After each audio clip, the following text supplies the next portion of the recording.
Oi, gente, sejam todos bem-vindos. Você que já está aí acompanhando as nossas aulas desse mini curso de pintura em tecido, né? Essa semana eu estou trazendo para vocês todos os assuntos que vocês precisam saber para iniciar na pintura em tecido e para você que é iniciante tirar também aí as suas dúvidas, tá? Nós já falamos sobre a preparação da tábua, né, para a gente fixar o tecido para pintar. Falamos também sobre pincéis, como também preparar o pincel, quais os pincéis necessários para que a gente possa iniciar, né, no trabalho de pintura em tecido. Hoje nós vamos falar sobre tecidos, tá bom? Eu tô aqui com a amostra de 3 tecidos de sacaria. Eu não sei aí na sua cidade se você tem a facilidade de encontrar tecidos da Ibirapuera ou da Estilotex, que são ótimos tecidos, né? Indicados especialmente para pintura em tecido, né? Tem os tecidos específicos, né? Que eles têm para pintar panos de copa. Quando se fala em pintura em tecido, de imediato já nos remete à ideia de panos de copa, né? Panos de prato. Então, é o que a maioria de nós, de início, já fazemos. Depois, ao longo da caminhada, a gente vai conhecendo novas técnicas, né? Novas artes e vamos, muitas vezes, aí mudando, né? A nossa jornada. Eu desde sempre, desde o início da minha pintura, sempre pintei panos de prato, né, panos de copa e fralda. Dificilmente eu pinto outra coisa, mas já pintei também tapetes, é, já fiz pintura em camiseta, né? Então, eu quero falar hoje com vocês aqui sobre o pontapé inicial da pintura em tecido, que é o pano de copa. Como eu falei, eu tenho aqui 3 amostras de sacaria. Geralmente é o que a gente mais encontra, né, e mais tem acesso são aos tecidos de sacaria, por ter um valor mais em conta do que os tecidos da Estilotex, tá? Que também é o mais comum, dependendo da sua região.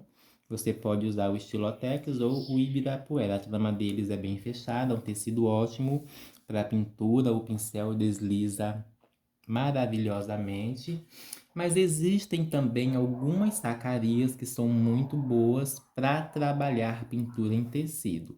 E para você que é iniciante ou que está iniciando, né, quer aí saber se você realmente tem esse talento, essa aptidão, ou que você que deseja insistir, aprender, persistir, né? A gente não precisa gastar com materiais caros, né, no início. É claro que se você puder, é bom que você tenha materiais de excelente qualidade, mas se é o seu acesso é um material, né, médio, intermediário em qualidade, não tem problema, dá para fazer do mesmo jeito, tá?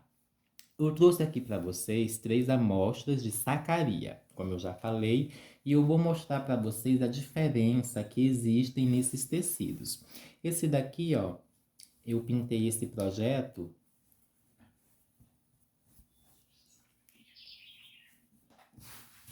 é um bolo com cupcake e morangos. Dá para pintar tranquilamente, só que esse tecido, ele é um tecido de trama meio aberta. Eu creio que vai dar para vocês verem, ó. A trama dele não é tão fechada. Se eu dobrar dessa maneira, notem que eu consigo ver através, né? Eu consigo ver através do tecido. Então ele tem a trama um pouco aberta. Deixa eu ver se eu consigo mostrar melhor isso. Ó, ele tem a trama um pouco aberta, tá bom?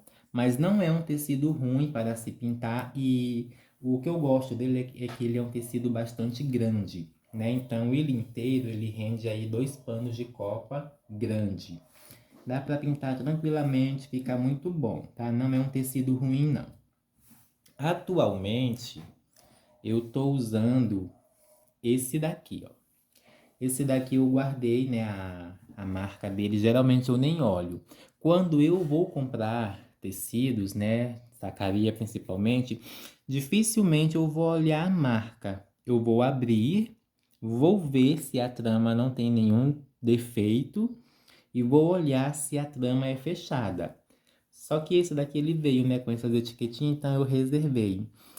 Ele é saco de algodão alvejado especial liso. O tamanho dele é 70 centímetros por 100 centímetros, ou seja, 1 metro, 100% algodão.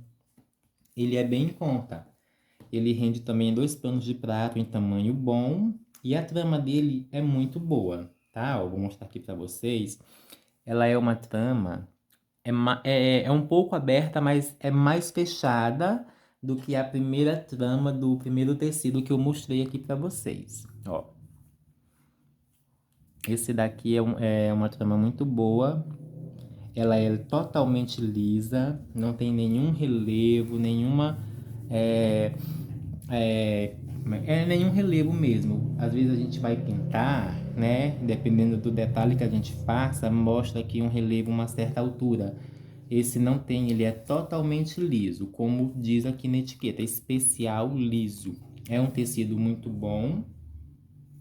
Aí, como eu falei, não sei qual é a realidade da sua cidade, da sua região, se você tem facilidade de encontrar, né? Esses daqui eu comprei em armarinho, viu? Lojas de variedade.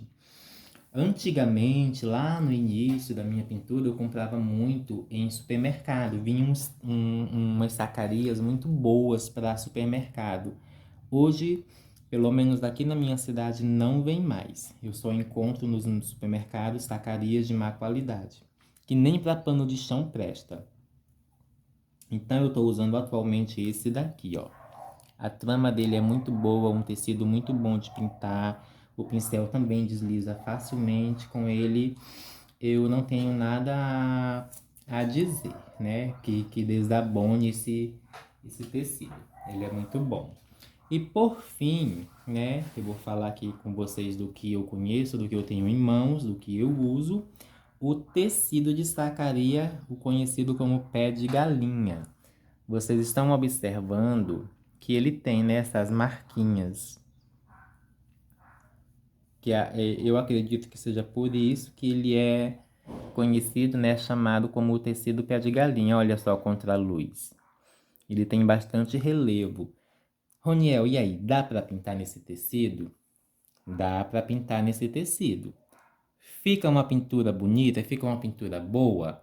Você tem que saber trabalhar, né? Mas para quem está iniciando, né? Se você não tiver como conseguir um tecido melhor, pode ser nesse. Mas se você tiver como conseguir um tecido melhor de trama mais lisa, eu aconselho o de trama mais lisa, tá? Mas dá para pintar. Ó, você pode observar que a trama dele ela é bem fechada. Esse é um ponto positivo dele. A trama dele é bem fechada, mas ele tem esses relevos, né? Que dependendo aí do estilo da pintura, não vai ficar tão legal. Mas é um tecido bom também. Outro ponto negativo que eu acho nesse tecido pé de galinha é que ele encolhe muito, né? Para quem faz aí o pré-encolhimento, às vezes eu faço, às vezes não. O que é o pré-encolhimento? Você compra o tecido, antes de você recortar os panos, você vai mergulhar esse tecido em água limpa, deixar esse tecido de molho somente na água, sem nenhum produto, durante aí algum tempo, umas 2, 3 horas. Após isso, você vai tirar o tecido da água sem torcer, gente, pelo amor de Deus, sem torcer, e vai estender ele aberto para que ele possa secar e ficar sem defeito na trama, tá bom? Então, esse daqui eu fiz o pré-encolhimento.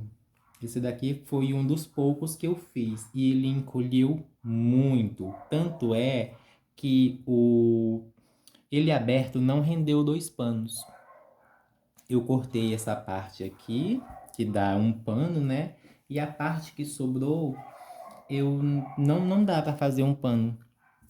Então, ele tem esse ponto negativo, né? Além de não ser um pano, né, tão indicado para pintura, essas pinturas, né, tipo esse estilo aqui, né, dessa pintura aqui, não é tão indicado. Agora, para pinturas simples, coisas básicas que você vai usar ali, esse pano de prato, né, de copa no seu dia a dia, ele é muito bom, até porque para enxugar ele é ótimo, tá? Ele tem esse ponto positivo. Para fazer paninho de batimão também ele é muito bom, tá, gente? Então eu trago para vocês aqui, ó, essas três opções, né, de tecido que vocês podem estar adquirindo na cidade de vocês. E o conselho que eu dou, a dica que eu dou, é quando vocês forem comprar, abram. Abram o tecido inteiro para ver se a trama não tem algum defeito. Passe a mão assim, ó, por baixo para ver se você consegue ver, ó. Esse daqui, que é o primeiro que eu mostrei, eu consigo ver reflexos da minha mão lá atrás, tá bom? Então, ele é um tecido, ó. Vocês estão vendo lá atrás? Ele é um tecido fino de trama meio aberta. Não um tecido ruim, né? Mas também não é tão bom. Dá para fazer, certo? E claro que a qualidade do material que a gente está usando para produzir os nossos produtos, né, vai também definir o valor total, né, o valor final pelo qual a gente vai vender o nosso produto. Claro que a gente não pode ter essa ideia de que porque o meu trabalho é bem feito, a minha pintura é bem feita, eu vou pintar em qualquer coisa e isso vai dar valor, que não vai. Então, é importante que usemos materiais de boa qualidade, né, para produzir aí os nossos produtos. E a pessoa que sabe realmente valorizar e reconhecer o valor daquilo que é bem feito, ela vai comprar o seu trabalho sem reclamar, tá bom? Dito isto sobre tecidos, ainda nessa aula nós vamos falar sobre carbono. Isso mesmo, carbono. Existem, gente, os carbonos que são específicos para tecido. Eles são coloridos. Eu tenho aqui uma amostra. Eu comprei esse daqui, eu usei só uma vez a outra metade, que ele vem em uma folha grande, então eu cortei em duas partes. Eu confesso que eu não gostei muito, tá bom? Não sei se é porque desde sempre eu já me adaptei e me acostumei a usar o carbono de impressora, que eu nem sei se vende, nem sei se ainda vem. Eu tenho aqui uma boa quantidade de carbono para impressora já faz algum tempo, né? E ele rende muito. Mas eu vou trazer aqui para vocês, né, sobre carbono, esses conteúdos. O carbono específico para tecido existem de várias cores. Tem ele vermelho, amarelo, azul, verde. Acredito também que tenha o preto, né? Aqui eu só encontrei nessas cores. Mas como eu falei, eu não gostei de usar o carbono específico para tecido, tá? É uma opinião minha, né? Não consegui me adaptar, porque também, quando eu risquei usando esse carbono aqui que eu fui pintar, eu notei que manchou um pouquinho, né? Por ele ser um carbono muito potente, quando eu coloquei a tinta clara, ele começou a querer manchar, né? Dependendo da cor que você for usar, pode marcar um pouco e eu não gostei disso. Então, eu prefiro o carbono de impressora, que é esse aqui, ó. Eu uso muito e gosto muito. Ele vem assim, ó. Pode ver que tem algumas marcas. Eu gosto mais do carbono de impressora, que é o que eu uso já há bastante tempo. Não me adaptei ao carbono de tecido. Claro que eu tenho esse daqui que eu comprei e vai ficar guardado aqui para uma emergência, né? A gente não sabe quando irá precisar. Mas para o meu uso mesmo no dia a dia é o carbono de impressora. Como eu falei para vocês, não sei, também não pesquisei se esse carbono ainda vende só ele, como é que é vendido, se ainda vem. Mas o carbono de tecido específico para tecido vocês encontram, tá? Em papelarias. E em casa de artesanato, acredito também, armarinhos também, tá? Mas se vocês puderem encontrar e experimentar o carbono de impressora, vocês vão notar aí uma diferença na hora de pintar. Outro ponto que eu quero ressaltar aqui do uso do carbono de impressor, de tecido, é que você tem que ter mão leve na hora de riscar, tá bom? Porque senão fica muito marcado ali a sua pintura. Talvez tenha sido isso que aconteceu comigo. Risquei forte quando eu fui pintar, soltou um pouco junto com a tinta, né? Então, assim, tudo é aprendizado. Se eu for aderir ao uso do carbono para tecido, eu vou ter que aprender a trabalhar com ele. Como eu já tenho o costume de usar o carbono de impressora, ele é um pouco mais fraco. Então, quando eu quero o desenho bem marcado, ainda que eu pressione bastante, não vai marcar muito, né? Talvez tenha acontecido isso comigo. Não sei dizer para vocês ao certo, porém, não foi uma experiência que eu gostei usar o carbono para tecido. Tem o carbono amarelo também. Esse carbono eu nunca usei, mas eu já ouvi, né, algumas pessoas que usam falaram que gostam muito porque é um carbono que não deixa a pintura marcada, né? Claro que a gente, ao longo da nossa jornada aí na pintura em tecido, tem que aprender a trabalhar cobrindo o risco, deixando a nossa pintura sem marcações, tá bom? Então, eu tenho aqui essas duas opções de carbono. Aqui eu experimentei e aqui eu uso para trazer para vocês, tá bom? Eu espero que vocês gostem, né, desses conteúdos que eu estou trazendo e que possa ajudar vocês, né? Você aí que está iniciando, que não sabe por onde começar, que não conhece os materiais, né? Eu estou trazendo aqui para vocês todo o acesso a esse conteúdo de forma gratuita e você vai poder aí, né? Porque muitas vezes a gente não tem facilidade de encontrar professor presencial na nossa cidade. Aqui na minha cidade mesmo, algumas pessoas me procuram querendo aula presencial, eu não tenho tempo. Então, eu estou disponibilizando aqui esse conteúdo gratuito para vocês, né, tirarem as suas dúvidas e para você que não conhece nadinha, nadinha de pintura em tecido poder aprender, tá bom? Então, nós já falamos aqui sobre a preparação da tábua com a cola permanente, falamos sobre pincéis, como preparar também o pincel, e hoje nós falamos sobre tecidos e carbono, certo? Você que ainda não está inscrito no canal, se inscreva, ativa aí o sino das notificações para receber sempre as atualizações deste mini curso, de todo o conteúdo que eu vou trazer para vocês aqui a respeito de como iniciar na pintura em tecido, tá bom? Por hoje a nossa aula é essa. Fiquem com Deus e eu te aguardo na nossa próxima aula.